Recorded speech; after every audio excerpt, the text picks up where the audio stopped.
Bapak berarti salah. Bukan masalah surat. Bapak udah nuduh saya bawa sabu. Bapak nuduh saya bawa sabu. Udah salah ini. Ini Pak, bukan saya melawan. Saya punya hak. Saya punya hak. Bapak menuduh saya bawa sabu. Ya?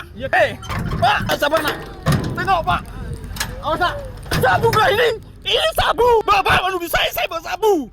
Sabu, periksa kalau ada sabu. Periksa Pak, periksa. Saya punya hak Pak. Saya punya hak, bukan masalah surat. Bapak udah menuduh saya bawa sabu. Bukan begitu caranya. Kasihan anak saya nih Pak. Pengakuan Aibda Syariaf, polisi tuduh sopir angkut pisang bawa sabu, saya mencurigai. Seorang oknum polisi di Palembang, Aibda Syariaf Hidayat, menuduh sopir pengangkut pisang membawa sabu. Tuduhan tersebut bermula ketika sopir pick-up menunjukkan gelagat mencurigakan ketika hendak diperiksa, yakni kabur. Aibda Syariaf Hidayat adalah anggota Satlantas Polrestabes Palembang. Pada Rabu 5 Februari 2025, Aibda Syariaf tengah bertugas melakukan pengaturan lalu lintas. Ia kemudian melihat mobil pick-up pengangkut pisang diduga melakukan pelanggaran. Awalnya saya bertugas di pos Nilakandi, bahwa flyover Kertapati, Palembang, melakukan pengaturan lalu lintas dan melihat kendaraan terduga pelanggar berhenti di lampu merah yang datang dari arah Jalan Soekarno-Hatta. Ujarnya di Polrestabes Palembang, Kamis 6 Februari 2025. Melihat mobil tersebut, Aibda Syariaf Hidayat langsung tancap gas untuk menghentikan lanjut mobil itu. Saya melihat secara kasat mata pengendara tersebut tidak menggunakan sabuk pengaman dan kendaraan tersebut tidak menggunakan TNKB yang tidak sesuai dengan ketentuan yang dikeluarkan oleh Samsat, ujarnya. Lanjut Syariaf, ia lalu mendekati mobil jenis pick-up bernopol bermuatan pisang itu.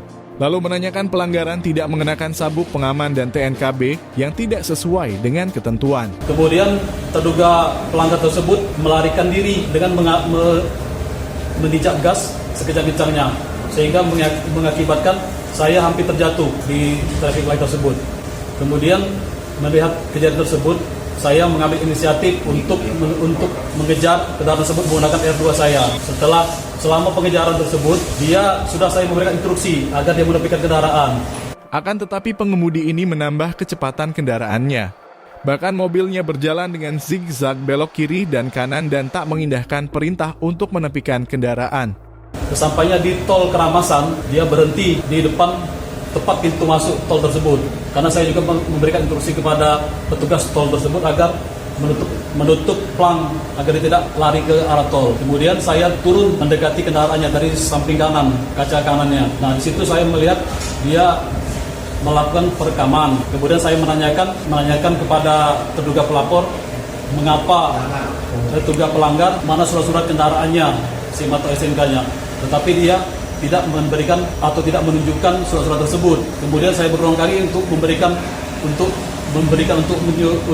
menanyakan surat-surat tersebut, tapi dia mengelak terus dan melakukan perekaman dan melawan petugas. Selanjutnya, Aibda Syariaf meminta pengemudi meminggirkan kendaraannya untuk diperiksa. Lalu dia turun dan menunjukkan isi muatannya dibuka dan saya mengarahkan kembali meminggirkan mobil karena menghalangi jalan kendaraan lainnya. Tetapi dia masuk kembali ke mobil langsung tancap gas masuk ke jalan tol, bebernya. Ditanya terkait dalam video ucapan ada narkoba, Aibda Syariaf membantah dirinya menuduh, tetapi mencurigai. Saya tidak menuduh tapi saya mencurigai karena muatannya itu tertutup box dan tidak terlihat dari luar apa isi sebenarnya dalam box tersebut. Sempat melakukan pemeriksaan dan tidak ditemukan barang yang dimaksud, tegasnya. Dalam peristiwa ini, Syariaf menambahkan bahwa tidak mengetahui siapa identitas pengemudi tersebut nama pengemudi ini. Sampai sekarang tidak tahu siapa identitasnya dan hanya mengetahui plat nomor kendaraan dibawanya saja karena saat itu langsung kabur masuk ke dalam jalan tol, tutupnya.